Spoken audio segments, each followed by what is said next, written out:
Dan's absent. Okay, so I'm gonna certify and call the meeting to order. We have a quorum of the board present. We have a quorum of membership present, which is good for the annual meeting. It allows us to proceed.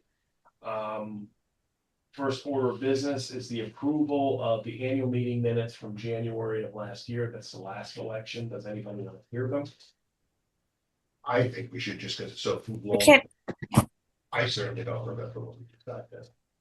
Okay, I will read the annual meeting minutes from January 24th of 2025. Well, the meeting was set for 4 o'clock. I called the meeting to order at 4 p.m. Rob, Walter, Arnold, Mark, and Daniel were here for directors present. Nobody was absent. I was here. Quorum was established of both membership and the board. The previous annual meeting minutes of 1:30:24 were approved. Rob made the motion. Walter seconded it. It was unanimous. Old business, there was a general discussion centered on the next steps of the rebuild. Insurance has paid out approximately $836,000. The board will be selecting a contractor in the near future. On the roof, Daniel reported that he's working with Galloway regarding the slope of the roof. Took a while. New business, the election. After Joe Ketchum withdrew his candidacy, there were 2 candidates for 2 seats. Accordingly, Rob Leonard and Rose Stivers assumed their 2-year terms on the board. They joined Daniel Waldman, Mark Leonard, and Arnold Harper in the remaining 1-year terms. The board and management thanked outgoing member Walter Demolowski for his service. Other business, erosion. The erosion along the canal was discussed. When Joe returns, he and Rob will work to fill it into the sandbags. The meeting was adjourned at 4:45 p.m. Rob motion, Arnold second, unanimous. Can I get a motion to approve those minutes as read? Motion to approve. Support. Bob, thank you. Any discussion? All those in favor? Aye. Motion carries. All right. Reports of officers is a general one. I'm so sorry, David. I'm having a really hard time hearing you. I don't know if anybody else is. It might be my computer. I don't know. Anybody else having a hard time hearing us? I just can't see you, David. All I can see is David Palmer. You got a nice look at the back of my head and my bald spot. I can't see any of you. It's just your name here. I don't know why. I can see you and I can see Arnold, so I know my camera's working. Huh. Oh, I see what's going on here. The video has been turned off again. How's that? Oh, great. Thank you. It did that on its own because it was on. I thought it was my albatross No, waving. that would be me and my camera deciding that it wanted to do something different. Claire, I'll do my best to kind of stay turned so you can hear my voice because I'm loud. The guys here can hear me. Microphone is behind me, so that's probably part of what's going on. All we've done this far is approve last year's meeting minutes, and I think you were in attendance, so probably pretty good as far as that goes. Reports of officers. Do you have anything you want to say, Rob? I have nothing major to say other than I think that, the past year we've done a pretty good job of putting the place back together. We're almost done. Place looks as good as it did before the floods anyway. And thanks to everybody that's contributed and getting us back to where we are. Looking forward, everybody's looking forward to getting a lot of these bedroom windows upstairs replaced. I'm hearing from WSV, there's 7 units that are getting them done, which is only going to leave a couple afterwards. So we're getting close to the final goal there. It does appear at this point as if we might have a little tiny bit of money left over after all is said and done with the flood bills. But we're not done yet, so I'm not going to count any apples until all the bills are paid. It's really all I have to say at this point, but I'll pass it on to other officers to speak and then take questions or whatever. As an officer, I feel obligated to speak, plus I like to be heard. The reality is we've talked to other people around PG, and in my opinion, we are way ahead of the game. You drive around PG and you can still see things that haven't even started or begun to be cleaned up. We spoke to people at the condo unit on the other side of Fisherman's Village, and the whole bottom floor hasn't even been touched. So I think in spite of all the setbacks, in spite of all the trials and tribulations, which I think is normal in any kind of $1 million project, I'm happy to be part of the board and how much got done this year. 100%. Mark, Barney? Oh, there goes. Yeah, I kind of agree with both of you and Mark. We did a lot of work this past year. It's been labor intense to have full-time jobs and do this work also. But we're near the end. I think we got really Rob's place is the last place to invoice out, I believe. So I think it's been a great board to work with. We worked really well with each other and got work done. So that's the main thing. Excellent. And I do thank everybody. Moving on to owner comments and questions. I'm going to ask in the room first, and we'll come out to you and Claire and Diane. You guys have any comments or questions that you'd like to put in at this point? I suppose it's Claire. My question is, what happened with the water remit checking in unit 50? I don't think they checked mine. Okay, update on the water leak. They didn't go in yours. They didn't need to go in yours. You didn't have a leak. The leak detection company did come. They did find the leak and they did repair the leak. Okay, great. Thank you. Where was that leak, Rob? I guess the good news with it all is it was not fatigue of the plumbing system or the pipe. They actually shot a nail through the pipe, putting the trim up in the unit. They being WSV. They being WSV because they are the only ones that did trim in the unit as far as I know. So Which unit was involved, I Rob? was glad it wasn't fatigue of plumbing. Diane's asking. Unit 50, Diane. It was Rona, Okay. Rona and Paul's. Paul and Rana's. Okay, thank you. Actually, Mitch and Ann's. Well, yes. At any She rate, doesn't know Mitch Okay. yet. She was Paul. does that answer your question, Claire? Yes, thank you very much. Okay. Anybody else in the room? Questions, comments? Mitch? Thank you. I have a question. I just wondered how the pitch on our roof is holding up in the We're rain. going to be talking about that in the next agenda item, so Okay, that'll thank you. wait. We'll get to that. All righty. Thanks, Diane. You don't want budget comments or anything right now. Well, This is the time. Yeah, sure. We can talk about whatever you want to talk about. This is owners. Right. This is the owner's portion. We've got 3 conversations. Okay. I don't know if Okay. it's okay to pay or not, but I just happened to notice that. So we owe the 10% still Right. that we were holding. Right. Okay, we'll talk about that in this meeting. Thank you. Right. Okay. I was just reviewing the financial state, I'm a brand new owner here, so I'm probably looking at things differently, but my wondering was, insurance is what, costing about $400, $300 a month per unit per month? What it's coming out to, $300 a unit? Let me make sure Yeah, that we're looking at the same thing. I know insurance is the biggest thing. Biggest thing. So your annual cost on insurance. Just reading the small print is always fun. So it's $60,000 a year is what we're paying on insurance total for the entire. So you would divide that by 15, then divide that by 12, and that would be the 4,000, number. yeah. So it's 4,000 per unit per year.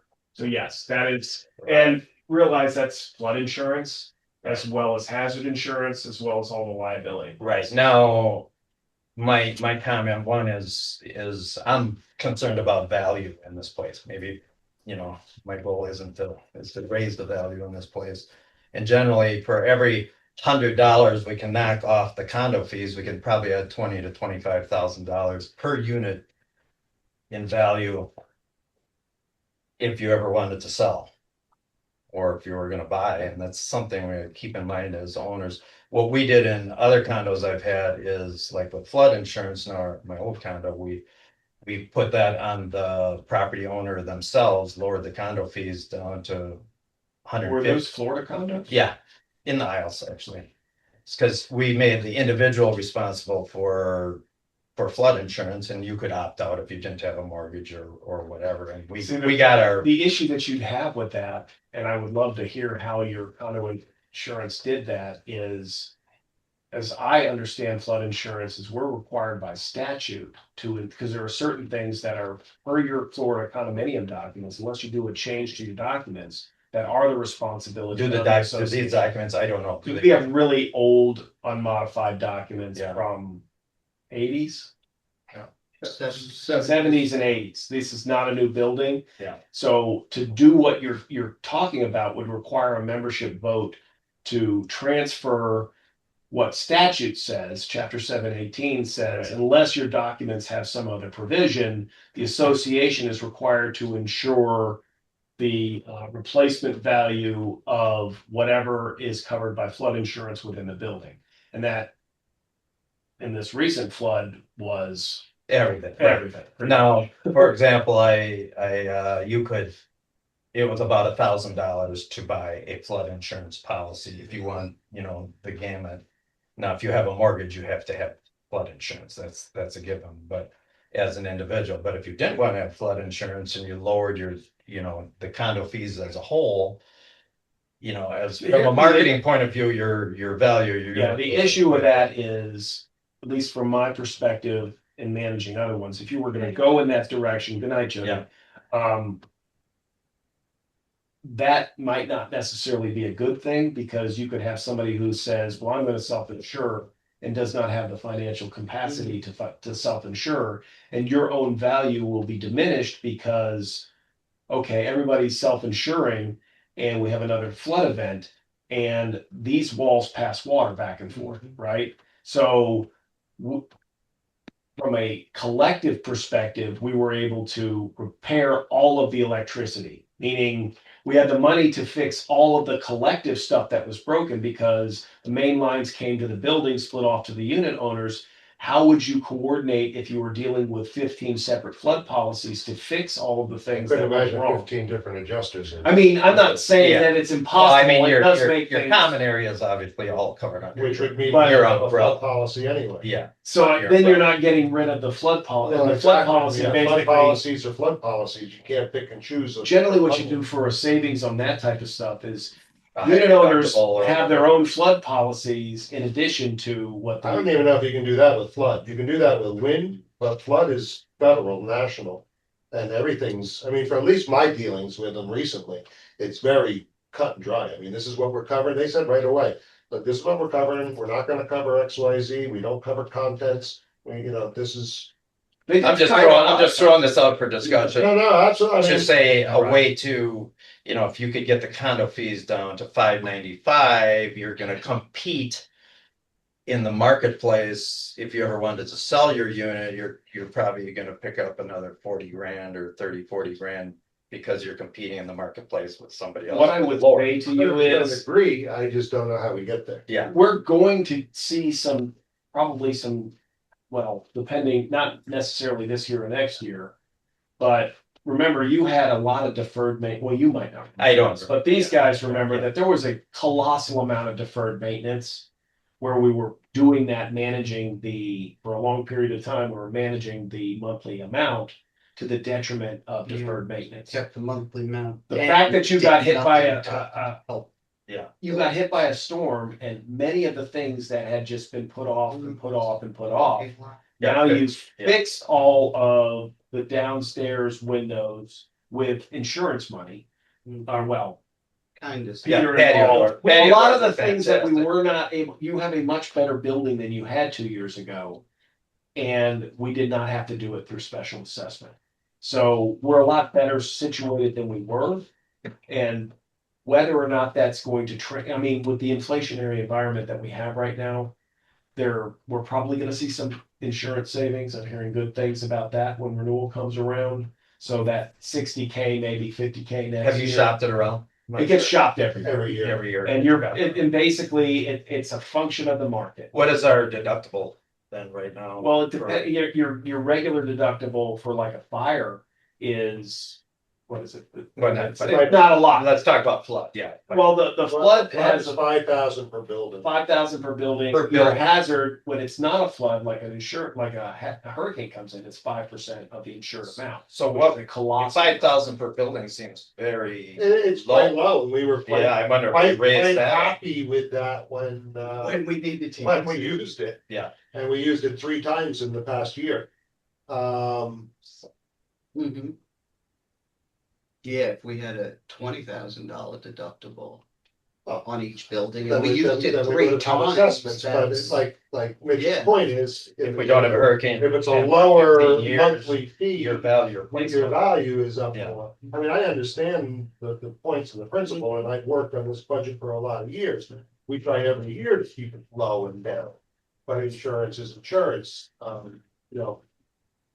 So I never even looked at the deductible on the flood policy. Until We needed to use. until we went to use it. Exactly. I But mean, I was I'm glad you afraid didn't get a because I knew the $60,000 wind ones were in the hundreds of thousands of dollars. You know. Yeah, I'd be curious to know what the difference of insurance would be between deductibles. You know, if you went from a 5,000 to a 10 to a 20, and When. how much, you are how much is on the actual this, save, and idea. what would a special Like what assessment month be? did the, Not off the top of my head, but I can look that up. Just out of curiosity. yeah, I mean. Yeah, our- save you our $100 a agent's an month. and you just pay Excellent him. guy, and you know, I've always trusted in him, I believe he does his due diligence. It has gone down a couple times in the past couple of years instead of up. But no, it's a good. So if you had a question to ask. $2,000 special assessment in a flood again, which maybe it might not be for 100 years. You could amortize, if you're saving $100 a month, you're gonna pay for that in 2 years, you're gonna have the money in your pocket. Sure, sure. Well, No. don't forget about, you have loss assessment coverage in your policies. You may not have it in your flood policy, but you do have it in your hazard policy. What that means is, when we go to renew our hazard policy, they come out and say, you're insured for X, your deductible is 5%. Well, you say, okay, you come up, you take the total insured value times 5%, that gives you a number of what I'm gonna have to raise after a hurricane hits. You divide that by 15, and that number is what you should be talking to your own insurance company to make sure that your loss assessment coverage portion of your HO6 policy has enough money for when that special assessment shows up. $2,000 is what's required by statute. It is by no means adequate for waterfront or flood hazard type properties where wind driven water is covered by the flood policy. We all know that. So when I mean, I'm talking 2,000 per unit. Right. Not 2,000 total. But yes, I mean, because what we found over the previous years, because I have other folks that are right near you guys that had the same problems, the same flooding issues as far as that goes. And some of them had loss deductible or deductible coverage or loss assessment coverage that was $11, $12, $13,000. I sent out the $10,000 Each- special Each assessment. unit, yeah. And they just turned around and handed it to their insurance Yeah. company and got a check, less their $500 deductible, and it did not bankrupt anybody post-storm.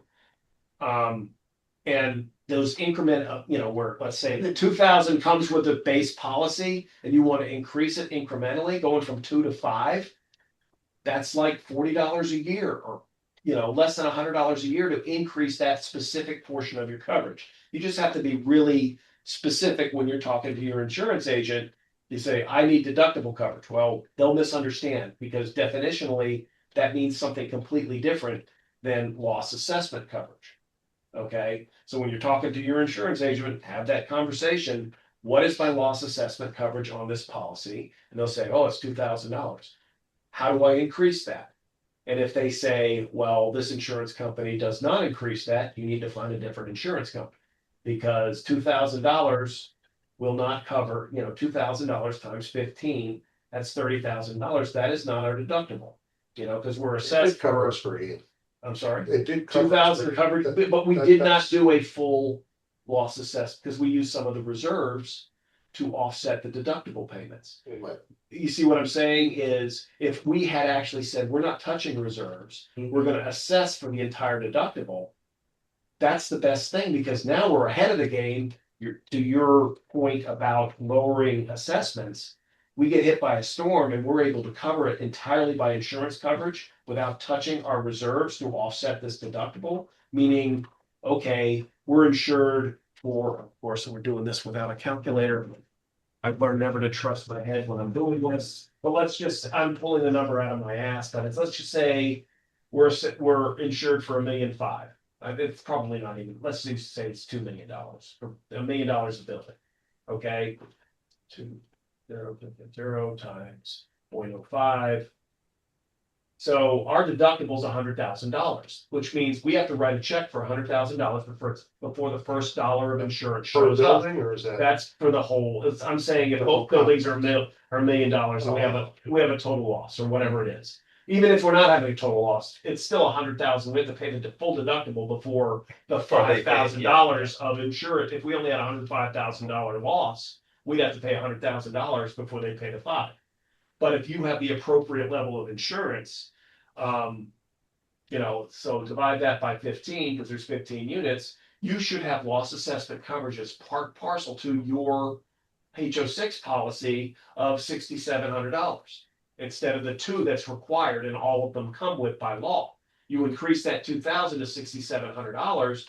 And then what happens after the storm is to raise that $100,000 that I need, everybody gets a $6,700 assessment. You turn around and hand it to your insurance company. They write you a check for $67,000. They send it to us, or you send it to us for the special assessment payment, and we don't have to hit reserves at all.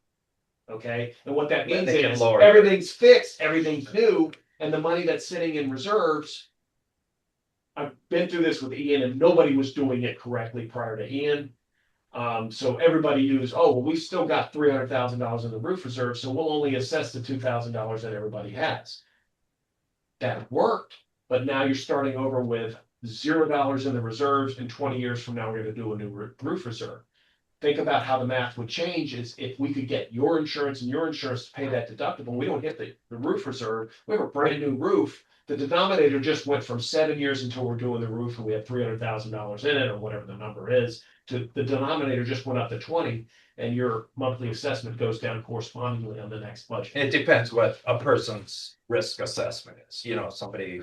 Well, yes, but what I'm saying is if the board says, this is what we're going to do, if you choose not to pay for the appropriate loss assessment coverage, you're still going to get a $6,700 assessment. You can take the $2,000 that comes with the statutory amount. You're going to make up the $3,700 difference or the $4,700 difference out of your own pocket. You can choose to do that. But what I'm saying is incremental increases to loss assessment are so cheap that it's crazy money not to do it. So it's only, you're saying the policy would only save $40 a month. Let's say you have your current policy right now with it covers everything that you need. It's reasonable or whatever it is. You're paying $6, $7, $8, $9. I don't know what you guys are paying in insurance these days. $1,000, Yeah, $500. $500 a year, $500 every 6 months, whatever it is. To incrementally increase or double it, it's like $40 or $50 a year. Okay, so at least that's what I've been told when I talk to other folks who have done this. It's not an expensive increase, and it's one that's well worth doing if we get hit by another storm. And when weather's working right now, that's probably an inevitability. So just to wrap up for everybody who's listening on Zoom, what we're saying is there's a potential for Charlotte Bay Villas to increase the deductible on our insurance policy, which we could then use those savings to lower the monthly HOA dues.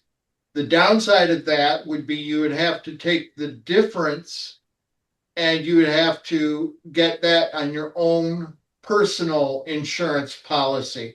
David's point being that it would only add $40 or $50 a year to your personal insurance policy, but it would definitely decrease your monthly HOA bill.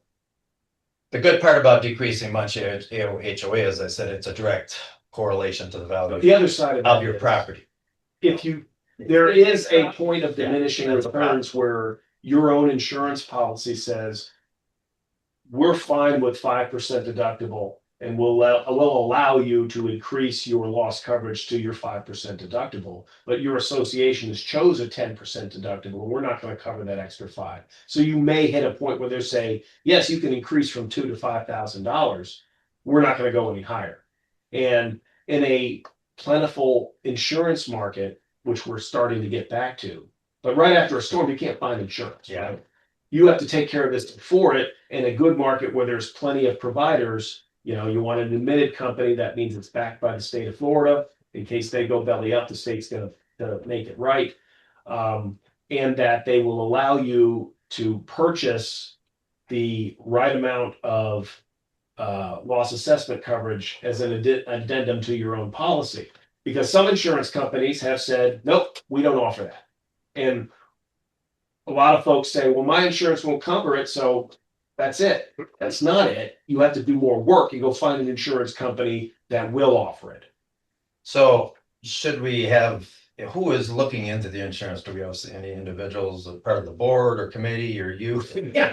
I would help with that. I have no Well, problem if you want. You So know, we haven't gotten there yet, but there is. I will opening have in the some board. recommendations, you know, you have probably have worked with multiple insurance companies here, right? Well, I mean, realizing that we don't directly deal with the insurance companies. We have an agent that bids it to multiple insurance companies Right, every yeah. year. So you have to Meaning they stay- go out to market to the prime.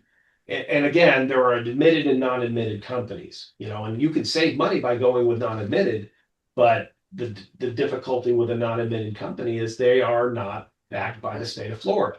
Admitted means if there's a global hit, like Ian destroyed $9 billion worth of stuff there, and a non-admitted company may not be capitalized the same way, you know, that some of the other ones are. And if they go bankrupt, your claim doesn't get paid. You're SOL. So are we. So you want an admitted company for if they aren't capitalized to where they need to be and can cover their own losses. The state of Florida, an admitted company means the state of Florida is fully backing that insurance company if they go bankrupt, meaning they can't pay the claim, the state will. We have real insurance as opposed to we'll hope for the best, limited storm impact if they can cover it out of their own pocket with the state back. Or you're in remediation with the state for 6 months. Well, I've been At Emerald I've had Point, that happen. we were you the know? same thing, yeah. We You had know, I've had the thing where we had 2-year lawsuits after Ian. You know, Heritage was admitted, American Coastal was admitted. American Coastal paid everything, settled everything within 9 months. Heritage, still got open Ian claims with Heritage right now. And they but were a lawsuit is working its way admitted through. company, right? They were both admitted. But they don't pay. Well, they haven't filed for bankruptcy. They haven't turned it over. They haven't gone out of business. They're just saying sue us. Yeah. You see what I'm saying? All those issues. Sounds like you've been through this before. Yeah. So I don't want to keep talking about that type of stuff. Anyway, A lot of I'd be willing to do some Good. research. We're gonna take care of that for the, momentarily. and- Let's, do That's we have good. any other owner? Oh, you're running the meeting. Well, you can take it back from me. Yeah. You're in charge. All right, so I'm gonna move on to unfinished business. We've kind of already talked a little bit about the status of the rebuilding. No bet, yeah. I think, So the only thing I gotta add to the unfinished business is B, the south building reslope is complete, and it is complete. And we did receive the warranty information from GAF. Right, you have that on file here. I know I sent it to you. Mark's got it on the Google Drive. We were holding back retention of 10% on that contract of $3,191. This is for the board meeting, what you're doing right now.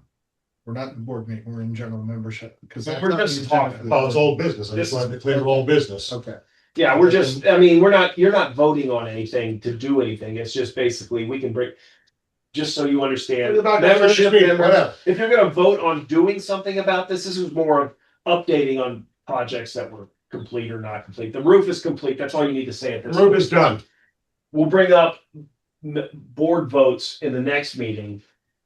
That's where you. That's can why bring you're up running business. Yeah, these are always fun as far as that goes. So let's go ahead and move on. I think I have something on here that says the south building erosion is completed. yes, that Grass was, is back there, Joe. sandbags are back there. It's that portion of what we are discussing is completed. And for those of you who haven't been back there, Rob he got on a pith helmet and a pitchfork, went back there and excavated a path from years gone past that was over. It was an archaeological dig. We dug and we found stepping stones. But it looks Thank you, great Rob. there. Diane, you wouldn't recognize it. It's all the way back to when we started. How wonderful. Okay. New business? Okay, moving on. So first item of business is the election of the directors. We have 3 candidates and 3 open positions. So by acclamation, Arnold, Danny, and Mark are reelected for new 2-year terms. And I usually say congratulations and condolences at the same Yeah. time. Thank you. The last time I didn't get reelected, so I appreciate it. The one thing I would point out at this point is we do have 1 vacancy. We want to thank Rose for her Help. Absolutely. and board membership and contributions. She sold her unit. So by nature, that means we have a vacancy. And if we have, put it out there, anybody wants to be on the board, please let the board know. I make a motion to Well, no. nominate Mitch to be on the board. Next meeting. That's the next meeting. Oh, damn it. But so those are your officers. That's why you didn't get ballots in the mail, because we only had 3 candidates and we didn't know we had 4 when the mailing went out because Rose hadn't sold at that point. But so by acclamation, congratulations, and we'll move on from that. Let's just see here. Where am I? I'm in the wrong page. We're down at number 8 in adjournment. Before we adjourn, I want to mention number 2, proof of notice of meeting. That was hung a month ago in the laundry room. So the state of Florida requires proof of notice of meeting. So noted. Okay. Your class then too. Holy cow. Really? The 23rd. He's registered. You still my beating her. Okay. We can't announce the directors until we have our director. Well, I've announced the directors. We're gonna have a second meeting, and I'm not seeing that with this agenda. It's on there. Oh, they're organizational. Okay, so we'll get back to that. I'm gonna say we are done with the announcement of the objectors. I'm gonna go ahead and ask to adjourn the Yes. members meeting at this point. I Yeah. have a motion. So moved. Thank you, Mark. Second. Thank you, Rob. Any discussion? All those in favor? Aye. Okay. Any opposed? And so it is, what is this? 4:37? Okay. Now, if you flipped your agenda over, this is the agenda for the board meeting. Yes, there